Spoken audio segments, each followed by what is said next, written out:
ब्रह्मा जी डर के मारे वो बात नहीं कह पाए जो कहनी चाहिए थी। बेटे, माता पिता की तपस्या से, माता पिता की साधना से पढ़ लिख करके बड़ी पोस्ट पे चले जाते, फिर वो माता पिता को कूड़ा करकट समझते। कामदेव को परास्त करके, वासना को परास्त करके तुमने जो कर्म किया है ये उसका सम्मान है। तुम्हारा ये सम्मान नहीं है, तुम तो हमारे चरणों के दास हो। क्योंकि उस आदमी के अंदर अज्ञान भरा हुआ है, अहंकार भरा हुआ है, छोटी सी पदवी का। ये जो बराबर में बैठने में तुझे छोटापन जो लग रहा है, यही लोग तुझे खटिया से उतार कर धरती पे टपकाएंगे, धरती में रखेंगे। यही लोग, पिता पितर दोनों आए मोटरसाइकिल पर, एक ही कुर्सी है, मेहमान के घर पे बैठना है दोनों को, तो आपके हिसाब से किसको मिलना चाहिए वो आसन? पिता को मिलना चाहिए। एक ही सिंहासन है ब्रह्मलोक में, नारद जी के लिए खाली कर दिया तो ब्रह्मा जी खड़े हो गए। तो नारद जी का धर्म बनता है कि नारद जी चरणों में बैठते और ब्रह्मा जी को आसन पर बिठा के रखते। पिताश्री, ये तो आपका ही स्थान है, मैं तो आपका धूल हूँ चरणों की, आपकी कृपा से ही जो कुछ हुआ है वो हुआ है। पर ध्यान करना, कई बच्चे माता पिता की तपस्या से, माता पिता की साधना से पढ़ लिख करके बड़ी पोस्ट पे चले जाते, फिर वो माता पिता को कूड़ा करकट समझते। मैं बहुत सारे बच्चों को जानता हूँ, आप भी जानते होंगे। बच्चा पढ़ लिख जाए और बड़ी पोस्ट पर चला जाए तो फिर वो कूड़ा समझता है माता पिता को, चाचा चाची को, ताई मामा को, मामी को। अच्छा, घर वाले भी मूर्ख ही रहते। उसकी पोस्ट का सम्मान करना बढ़िया बात है। तुम्हारा बेटा कोई कलेक्टर, आईएएस, आईपीएस हो गया है, जज, प्रधानमंत्री हो गया है, आप अपना भाग्य अच्छा समझो और खूब आशीर्वाद दो, खूब धन्यवाद करो, खूब प्रशंसा करो, खूब सम्मान दो। सोने की गद्दी बनाओ, सोने का सिंहासन बिठाओ, बच्चा आवे तो उस पर बिठाओ। पर बच्चे को चाहिए कि पढ़ लिख कर वो जिस पोस्ट पे गया है वो माता पिता का हिस्सा है, उसमें दादा दादी का हिस्सा है, गांव के सरकारी स्कूल में जो टीचर है उसका भी हिस्सा है, खेत में जो मजदूरी करने आया मजदूर उसका भी हिस्सा है। अकेले कोई आगे बढ़ सकता नहीं है। बंधुओं, आप अपने बच्चों की जो मोटी मोटी फीस चुकाते हैं वो कहाँ से आती है? आपकी मेहनत से। आप जो मेहनत करते हो अकेले नहीं कर सकते, मजदूर लगते, मजदूर कमा के देते हैं खेत में।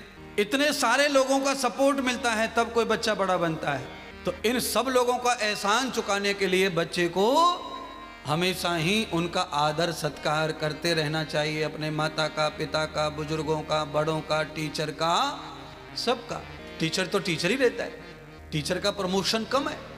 पर टीचर के यहाँ जो पढ़ पढ़ के जाते हैं बच्चे, वो बहुत बड़ी बड़ी पोस्ट पे चले जाते हैं। टीचर टीचर ही रहता है।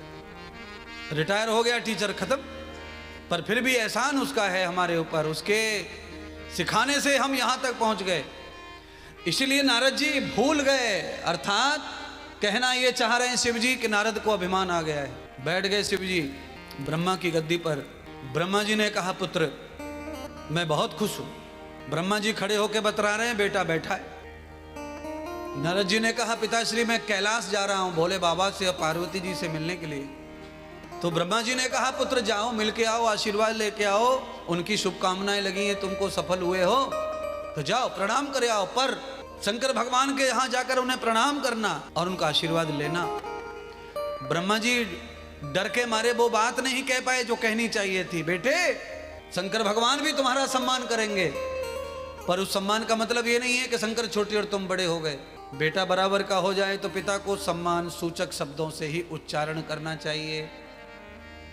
एक भी शब्द ऐसा नहीं बोलना चाहिए जो जिससे बेटे का कोई छोटापन हो, अपमान हो। पर इसका मतलब ये नहीं है कि बेटा को बड़ा मान लिया जाए, या बेटा अपने आप को बड़ा मान ले, पिता को छोटा मान ले। वो भी असत्य है और अमृत नहीं है, वो उससे नुकसान ही होगा, फायदा कुछ नहीं होगा। नारद जी कैलाश लोक में आए तो शंकर भगवान कह रहे, पार्वती तुम याद करो, नारद आए थे। तो पार्वती ने कहा आए थे, तो फिर क्या किया था हम लोगों ने? तो कहा हमने और आपने दोनों ने खड़े होकर उनका स्वागत किया था। तो भगवान शंकर ने अपना आसन तो खाली नहीं किया, पर अपनी बराबर में एक आसन डाला नया और अपनी बराबर में बिठाया। शंकर भगवान की बराबर में नारद जी जाके बैठ गए। शंकर भगवान अंदर से अटपटे हो गए और शंकर भगवान मन ही मन कहने लगे कि नारद, जो तुम्हें सम्मान प्राप्त हो रहा है वो सम्मान तुम्हारे कर्म का है, तुम्हारा नहीं। क्योंकि तुमने कामदेव को परास्त करके, वासना को परास्त करके तुमने जो कर्म किया है ये उसका सम्मान है, तुम्हारा ये सम्मान नहीं है। तुम तो हमारे चरणों के दास हो, पर आज दास बराबर में है। नारद को चाहिए था कि शंकर भगवान की बराबर में ना बैठ करके वहां पर भी उनको चरणों में ही बैठना चाहिए था, पर नहीं बैठे। कई लोगों को बड़े होकर ये प्रॉब्लम हो जाती है बंधुओं। एक आध आदमी इस कथा में भी आएगा 7 दिन में ऐसा, जो थोड़ा बड़ा होगा, पोस्ट पे, नौकरी चाकरी पे, तो आप देख लेना, जब तक कोई सोफा खाली करके नहीं देंगे तब तक वो खड़ा रहेगा, खड़ा यूं देखेगा, पर यहां नहीं बैठेगा तुम्हारे पास, क्योंकि उस आदमी के अंदर अज्ञान भरा हुआ है, अहंकार भरा हुआ है, छोटी सी पदवी का। उसे लगेगा कि इनके साथ बैठ के मेरी वैल्यू खत्म हो जाएगी, ये कहां और मैं कहां। पर प्यारे, एक दिन क्या होगा, ये जो बराबर में बैठने में तुझे छोटापन जो लग रहा है, यही लोग तुझे खटिया से उतार कर धरती पे टपकाएंगे, धरती में रखेंगे। यही लोग, तू खटिया पे मरेगा और यही उतारेंगे खटिया से नीचे।